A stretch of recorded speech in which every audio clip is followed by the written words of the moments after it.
We're going to start off with another category of these informal fallacies, and this category is what we call the fallacies of presumption. And in particular, in this category, we're going to find two subcategories. And the first subcategory is fallacies of presupposition. And the idea behind this kind of fallacy is that it's really asking us to believe something before it's actually been proven. There's kind of something hidden or embedded in the argument that really is the very thing that you are trying to prove or to convince somebody of. Now, the first one of these fallacies we want to talk about in this video is often called begging the question. But before we get into showing you what that is, I want to take a look at how that phrase is often misused. And for that, we're going to go to Logic Dragon and Kangaroo. So here's a situation. Logic Dragon says, so what are you going to wear to the costume party? And Kangaroo says, well, I thought I might go as a superhero or a famous person from history, and then Logic Dragon comes in and says, well, you spend a lot of time around dragons and always say nice things about my wings, so it begs the question why you wouldn't want to go as me. And Kangaroo is thinking, oh, I can think of a few reasons. Now, when a person uses the phrase like that and says, well, it begs the question, what they're really meaning is this is a question that begs to be asked. Right? He says, I've got to ask why you don't want to dress as a dragon. That's not what we mean by begging the question as a logical fallacy. In fact, for this one, we might be better off looking at the Latin name for this. It goes by the name petitio principii. Petitio principii, which is literally an asking of the principle. An asking of the principle. And what this fallacy is all about is it's really asking us to believe something about the principle or the basic idea before we've actually proven it. Again, that's why it's part of this fallacies of presumption or fallacies of presupposition. So let's take a look at how this begging the question or petitio principii plays out in really four different ways. So our first example is something that's called circular reasoning. And circular reasoning is restating a conclusion rather than proving it. Now, you might say, well, that's kind of ridiculous. Who would just sit there or stand there and restate the conclusion? Believe it or not, it happens. And a lot of times when people get nervous or uncertain about a situation, as in the case of Barney Fife. Now, I don't know if you know the classic 1960s television show called Andy Griffith. But in that television show, the main character, Andy Griffith, is the sheriff of a small town. And his deputy is this funny fellow named Barney Fife. Well, one morning, Andy and his Aunt Bee and Andy's son, little Opie Taylor, are all having breakfast. And Barney Fife stops by. And when Andy asks Barney a question about something from history, well, Barney is thrown back on circular reasoning. Well, the Emancipation Proclamation was a proclamation is what it was. What was it about? About emancipation. What do you think it was about? What was it about? Use your head, man. It's common knowledge. There was these folks, and how else was they going to get themselves emancipated unless there was a proclamation? So they got themselves a proclamation, and they called it the Emancipation Proclamation. Yeah. Yeah, and I'm surprised at you for not knowing that, Andy. And I'll tell you something else. I'm even more surprised at you thinking I don't know about the Emancipation Proclamation. We're still waiting for you to tell us about it.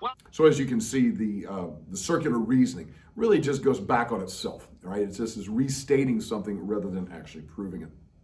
Now, the next type of the petitio principii, or the begging the question fallacy, is one we call the loaded question.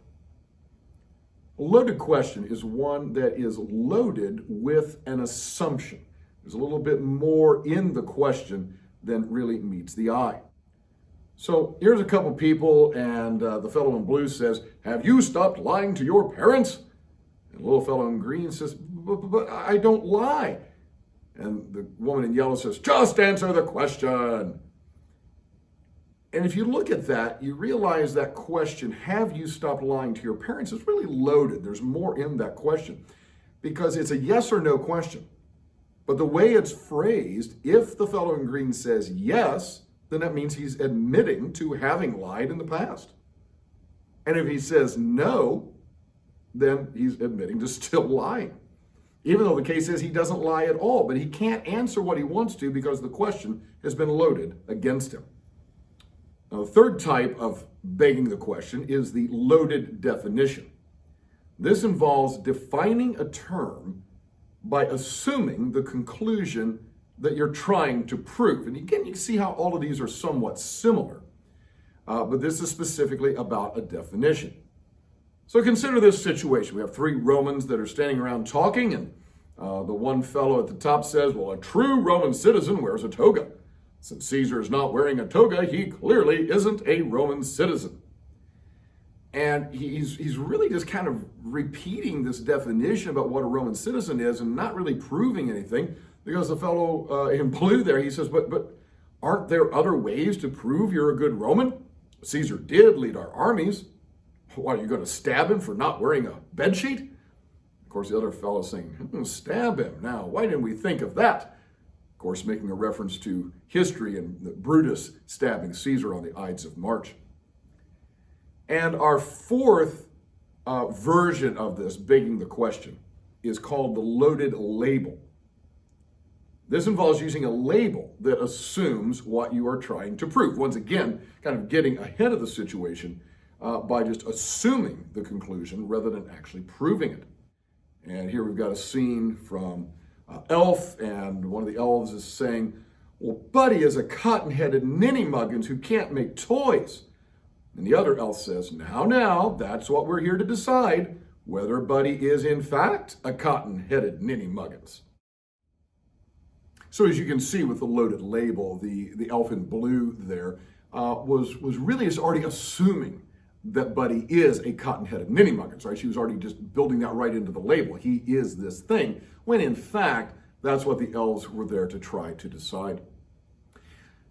Now, those four versions, like I say, were really just versions of one fallacy that we call the petitio principii, or begging the question.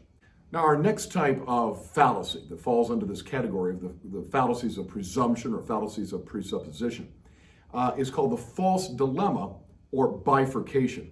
And I want to show you something about the etymology of this word bifurcation. It comes from the Latin word bi, which means two, plus furca, which means fork. So bifurcation is really a two-pronged fork, all right? It's, again, a dilemma where you've got two choices and maybe neither one seems particularly good.